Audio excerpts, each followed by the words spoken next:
நேரம் 12:45. இலங்கை ஒலிபரப்பு கூட்டுத்தாபனம். செய்திகள். செய்தி ஆசிரியர் ஃபஸ்ஹான் நவாஸ். வாசிப்பவர் MI சிஹாமுத்தீன். தலைப்புச் செய்திகள். இலங்கைக்கு கடன் வழங்கும் நாடுகளுடன் ஒப்பந்தங்களில் கைச்சாத்திட தீர்மானம். அரச நிறுவனங்களின் வினைத்திறனை மேம்படுத்த நடவடிக்கை. தொழில்களுக்காக வெளிநாடு செல்வோருக்கு உரிய பயிற்சிகளை வழங்க தீர்மானம். சீதாவக அவிசாவளை சுற்றுலா வலயம் எதிர்வரும் வெள்ளிக்கிழமை உத்தியோகபூர்வமாக பிரகடனம். இந்திய வெளிவிவகார அமைச்சர் நாளை இலங்கை வரவுள்ளார். காசாவில் மனிதாபிமான நெருக்கடிகள் அதிகரித்துள்ளதாக தகவல். இனி விரிவான செய்திகள். இலங்கைக்கு கடன் வழங்கும் நாடுகளுடன் எதிர்வரும் வாரங்களுக்குள் ஒப்பந்தத்தில் கைச்சாத்திட எதிர்பார்த்துள்ளதாக ஜனாதிபதி ரணில் விக்ரமசிங்க தெரிவித்துள்ளார்.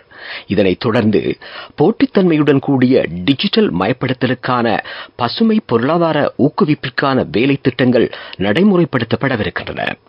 புதிய வர்த்தக வங்கி, பொருளாதார ஆணைக்குழு, என்டர்பிரைஸ் ஸ்ரீலங்கா போன்ற நிறுவனங்களும் இதன் கீழ் ஸ்தாபிக்கப்படவிருக்கின்றன. நாட்டின் பொருளாதாரத்தை மேம்படுத்துவது இதன் நோக்கமாகும் என்று ஜனாதிபதி மேலும் தெரிவித்தார். 2024 சர்வதேச கைத்தொழில் கண்காட்சியை திறந்து வைத்து அவர் இது பற்றி உரையாற்றினார். பாராளுமன்றம் இன்று காலை 9:30 கூடியது. பாராளுமன்றத்தின் நிதி அதிகாரம் 2 குழுக்களுக்கு வழங்கப்பட்டிருப்பதாக நிதி ராஜாங்க அமைச்சர் லசந்த அழகியவண்ண தெரிவித்தார். 9வது பாராளுமன்றத்தின் 5வது கூட்டத்தொடருக்கு கணக்குகள் பற்றிய பாராளுமன்ற குழுவின் அறிக்கையை சமர்ப்பித்து அவர் உரையாற்றினார்.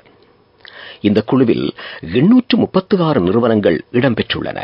இந்த குழுக்களை கடந்த காலங்களில் பாராளுமன்றத்திற்கு வரவழைக்க முடியாமல் போயிருப்பதாகவும் அவர் கவலை வெளியிட்டார். ஆனால் ஒரு வருடத்தில் 236 நிறுவனங்கள் மாத்திரமே பாராளுமன்றத்திற்கு அழைக்கப்பட்டிருந்தன. குழுவின் கீழ் 836 நிறுவனங்கள் உள்ள நிலையில் 236 நிறுவனங்களை மாத்திரம் பாராளுமன்றத்திற்கு அழைப்பதன் மூலம் உரிய பணிகளை நிறைவேற்ற முடியாது என்று ராஜாங்க அமைச்சர் லசந்த அழகிய சுட்டிக்காட்டினார். இதனால் 2015 ஆண்டு தொடக்கம் 8 வருடங்களாக நிகழ்நிலை மூலம் தகவல்கள் பெற்றுக் கொள்ளப்பட்டு விசாரணைகள் நடத்தப்பட்டிருப்பதாகவும் அவர் கூறினார். அரச நிறுவனங்களின் பணிகள் பற்றி சிக்கல்கள் காணப்படலாம் என்றும் ராஜாங்க அமைச்சர் இதன் போது சுட்டிக்காட்டினார். இவ்வாறான கணக்கறிக்கைகளின் மூலம் உரிய அரச நிறுவனங்களுக்கு பாரிய அளவிலான முன்னேற்றங்களை அடைந்து கொள்ள முடியும் என்றும் அவர் மேலும் தெரிவித்தார். 836 நிறுவனங்களினதும் 2023 ஆண்டுக்கான கணக்கறிக்கைகள் எதிர்வரும் நவம்பர் மாதம் வெளியிடப்படவிருக்கின்றன. அரச சேவையின் வினைத்திறனை வலுப்படுத்தவும் இது உதவும் என ராஜாங்க அமைச்சர் லசந்த அழகியவண்ண நம்பிக்கை வெளியிட்டார். வெளிநாடுகளுக்கு தொழில் புரிவதற்கான செல்வோரின் மொழி அறிவு, தொழில் பயிற்சி என்பனவற்றை மேம்படுத்துவதற்கான பல்வேறு வேலை திட்டங்கள் நடைமுறைப்படுத்தப்படுவதாக விவாதத்தில் கலந்து கொண்ட அமைச்சர் மனுஷ நாணயக்கார தெரிவித்தார். 2023 ஆண்டில் 59,070 பேர் வெளிநாடுகளில் தொழில் புரிவதற்காக சென்றுள்ளார்கள். இதன் மூலம் இலங்கைக்கு 11.3 மில்லியன் அமெரிக்க டாலர்கள் கிடைத்திருக்கின்றன. வெளிநாடுகளில் தொழில் வாய்ப்புகளை வழங்கும் போர்வையில் நிதி மோசடியில் ஈடுபடுவோருக்கு எதிராக கடுமையான நடவடிக்கை எடுக்கப்படும் என்று அமைச்சர் வலியுறுத்தினார். உரிய பரிந்துரைகளை நடைமுறைப்படுத்தாமையினால் நாட்டில் அறுவடையின் பின்னரான சேதம் 40% வரை அதிகரித்துள்ளதாக அறுவடை தொழில்நுட்ப நிறுவனம் தெரிவித்துள்ளது. விவசாய மற்றும் பெருந்தோட்ட அமைச்சு நடைமுறைப்படுத்தும் பல்வேறு வேலை திட்டங்களினால் மரக்கறி வகைகள், பழங்கள் என்பனவற்றின் அறுவடைக்கு பின்னரான சேதத்தை 25% வரை குறைக்க முடிந்துள்ளது. அமைச்சர் மஹிந்த அமரவீர தலைமையில் இடம்பெற்ற கலந்துரையாடலின் போது இந்த விடயங்கள் பற்றி கவனம் செலுத்தப்பட்டதாக அறுவடை தொழில்நுட்ப நிறுவனம் மேலும் தெரிவித்துள்ளது. அறுவடையின் பின்னரான சேதங்களை குறைப்பதற்கான பல்வேறு யோசனைகளும் முன்மொழியப்பட்டுள்ளமை குறிப்பிடத்தக்கது.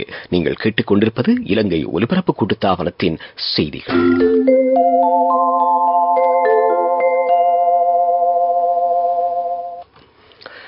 சீதாவக்க அவிசாவளை சுற்றுலா வலயம் அதிக அளவிலான உள்நாட்டு வெளிநாட்டு சுற்றுலா பயணிகளின் கவனத்தை ஈர்த்துள்ளதாக சுற்றுலா அமைச்சு அறிவித்துள்ளது.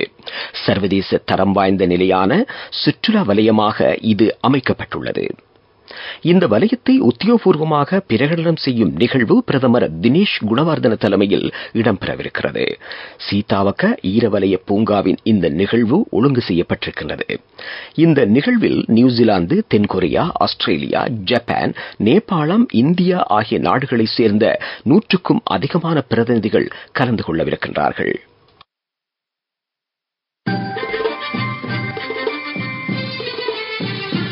பிரதான செய்தி வழங்குவோர் ஒவ்வொரு வீட்டிலும் இருக்க வேண்டிய வீட்டு வைத்தியர் சித்தாலேப.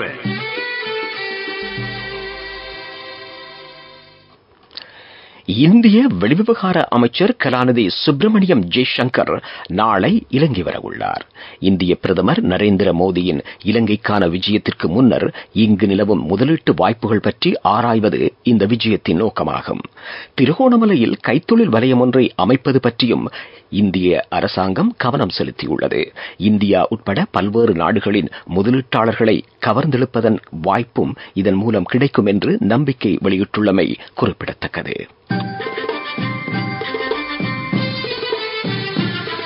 பிரதான செய்தி வழங்கியோர் ஒவ்வொரு வீட்டிலும் இருக்க வேண்டிய வீட்டு வைத்தியர் சித்தாலேப. உங்கள் கவனத்திற்கு குருநாகல் நகரில் உள்ள குளத்திற்கு அருகில் காணப்படும் நீரோடை மாசடைந்திருப்பதாக எமது செய்தியாளர்கள் அறிவித்துள்ளார்கள்.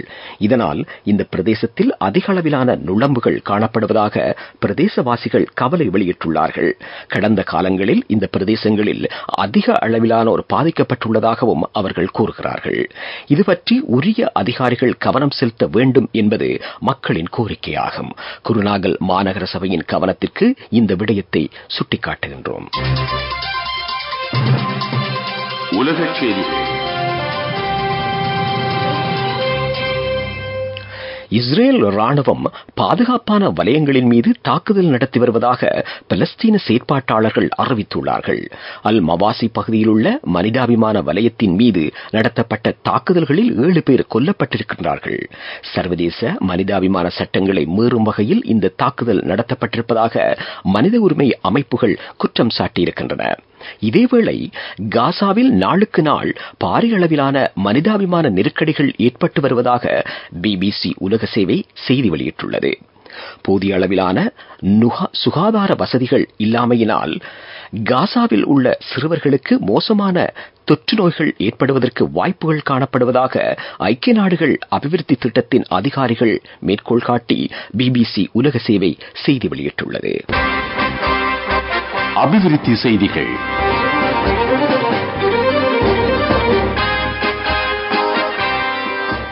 கிராமிய வீதிகளை அபிவிருத்தி செய்ய தேவையான நடவடிக்கைகள் எடுக்கப்பட்டிருக்கின்றன. நாட்டில் நிலவிய பொருளாதார நெருக்கடிகளினால் இடைநிறுத்தப்பட்ட வீதி அபிவிருத்தி திட்டங்களும் தொடர்ச்சியாக முன்னெடுக்கப்படவிருக்கின்றன. கிராமங்களுக்கும் நகரங்களுக்கும் இடையிலான தொடர்புகளை மேலும் வலுப்படுத்துவதற்கான வாய்ப்பு இதன் மூலம் கிடைக்கும் என்று நெடுஞ்சாலைகள் அமைச்சு நம்பிக்கை வெளியிட்டுள்ளது. விளையாட்டுச் செய்திகள். நியூசிலாந்து கிரிக்கெட் அணியின் வரையறுக்கப்பட்ட கிரிக்கெட் போட்டிகளுக்கான தலைமை பொறுப்பிலிருந்து ராஜினாமா செய்ய கேன் வில்லியம்சன் தீர்மானித்துள்ளார். அணியின் 2024-2025 ஆண்டுகளுக்கான ஒப்பந்தத்தில் இருந்து அவர் விலகிக் கொண்டுள்ளார். கேன் வில்லியம்சன் 166 ஒருநாள் மற்றும் T20 போட்டிகளுக்கு தலைமைத்துவம் வழங்கியுள்ளமை குறிப்பிடத்தக்கது. வர்த்தக செய்தி அனுசரணை. பட்டதாரியாகும் போது, திருமணத்தின் போது, குழந்தை பிறப்பின் போது மற்றும் 25வது திருமண ஆண்டு நிறைவின் போது 50,000 ரூபாய் வரை விசேட அனுகூலங்கள். மாதாந்தம் 12,500 ரூபாய் வீதம் சேமித்திடும் ஸ்ரீ சேவிங்ஸ் சாம்பியன்களுக்கு மேலும் பணப்பரிசுகள். இலங்கை வர்த்தக சம்மேளனமும் இந்தியாவின் தெற்கு குஜராத் வர்த்தக மற்றும் கைத்தொழில் சம்மேளனமும் புரிந்துணர்வு ஒப்பந்தத்தில் கைச்சாத்திட்டிருக்கின்றன. வர்த்தக மற்றும் முதலீட்டு வாய்ப்புகளை அதிகரிக்கும் நோக்கோடு இந்த ஒப்பந்தம் கைச்சாத்திடப்பட்டிருக்கிறது. குஜராத் மாநிலத்தின் சூரத் நகரை மையமாக கொண்டு இந்த அமைப்பின் வேலை திட்டங்கள் முன்னெடுக்கப்படுகின்றமை குறிப்பிடத்தக்கது. பட்டதாரியாகும் போது, திருமணத்தின் போது, குழந்தை பிறப்பின் போது மற்றும் 25வது திருமண ஆண்டு நிறைவின் போது 50,000 ரூபாய் வரை விசேட அனுகூலங்கள். மாதாந்தம் 12,500 ரூபாய் வீதம் சேமித்திடும் ஸ்ரீ சேவிங்ஸ் சாம்பியன்களுக்கு மேலும் பணப்பரிசுகள். பொருளாதார செய்திகள் அனுசரணை. அவசரத்தில் அங்கும் இங்கும் வைக்க வேண்டாம் தங்கமே. இப்போது தங்கப்போனுக்கு அதிகூடிய முப்படம். அலையுங்கள் 0115-880-400. LOLC ரன்சவி தங்க கடன் சேவை. பாதுகாப்பாக வைத்திருக்கும் நகைகளை அவசர தேவைக்கு வைக்கவிட. ஐக்கிய ராஜ்யத்தின் முதலீட்டாளர்களை கவர்ந்தெழுக்க தேவையான நடவடிக்கைகள் எடுக்கப்பட்டிருப்பதாக ஐக்கிய ராஜ்யத்திற்கான உயர்ஸ்தானிகர் ரோஹித போகுல்லாகம தெரிவித்துள்ளார். லண்டனில் இடம்பெற்ற ஆடை உற்பத்தி கண்காட்சியில் கலந்து கொண்டதன் பின் அவர் இது பற்றி கருத்து வெளியிட்டார். மேற்குலக நாடுகளில் ஆடை உற்பத்தி துறை சார்ந்த சந்தை வாய்ப்புகளை பெற்றுக் கொள்வதன் மூலம் இலங்கைக்கு கூடுதலான வருமானத்தை ஈட்டுவதற்கான வாய்ப்பு கிடைக்கும் என மேலும் தெரிவித்தார். அங்கும் இங்கும் வைக்க வேண்டாம் தங்கமே. இப்போது தங்கப்போனுக்கு அதிகூடிய முப்படம். அலையுங்கள் 0115-880-400. LOLC ரன்சவி தங்க கடன் சேவை. பாதுகாப்பாக வைத்திருக்கும் நகைகளை அவசர தேவைக்கு வைக்கவிட. அவசரத்தில் அங்கும் இங்கும் வைக்க வேண்டாம் தங்கமே. இப்போது தங்கப்போனுக்கு அதிகூடிய முப்படம். அலையுங்கள் 0115-880-400. LOLC ரன்சவி தங்க கடன் சேவை. பாதுகாப்பாக வைத்திருக்கும் நகைகளை அவசர தேவைக்கு வைக்கவிட. காலநிலை அறிக்கை. தென்மேற்கு பிரதேசத்தில் நாளை தொடக்கம் மழையுடன் கூடிய காலநிலை அதிகரிக்கலாம் என்று வளிமண்டலவியல் திணைக்களம் அறிவித்துள்ளது. மேல் சப்ரகமுவ வடமேல் மாகாணங்களிலும் கண்டி, நுவரெலியா, காலி, மாத்தறை மாவட்டங்களிலும் பல்வேறு தடவைகள் மழை பெய்யலாம். மேல் சப்ரகமுவ மாகாணங்களில் 75 மில்லி மீட்டருக்கும் அதிகமான மழை பெய்யலாம் என்று திணைக்களம் விடுத்துள்ள அறிக்கையில் குறிப்பிடப்பட்டுள்ளது. இன்றைய செய்திகளின் நிறைவாக மீண்டும் தலைப்புச் செய்திகள். இலங்கைக்கு கடன் வழங்கும் நாடுகளுடன் ஒப்பந்தங்களில் கைச்சாத்திட தீர்மானம். அரச நிறுவனங்களின் வினைத்திறனை மேம்படுத்த நடவடிக்கை. தொழில்களுக்காக வெளிநாடு செல்வோருக்கு உரிய பயிற்சிகளை வழங்க தீர்மானம். சீதாவக்க அவிசாவளை சுற்றுலா வலயம் எதிர்வரும் வெள்ளிக்கிழமை உத்தியோகபூர்வமாக பிரகடனம். இந்திய வெளிவிவகார அமைச்சர் நாளை இலங்கை வரவுள்ளார். காசாவில் மனிதாபிமான நெருக்கடிகள் அதிகரித்துள்ளதாக தகவல். இத்துடன் எமது செய்திகள் முடிவடைந்தன. எமது அடுத்த பிரதான செய்தி அறிக்கையை இன்று மாலை 6 மணிக்கு கேட்கலாம்.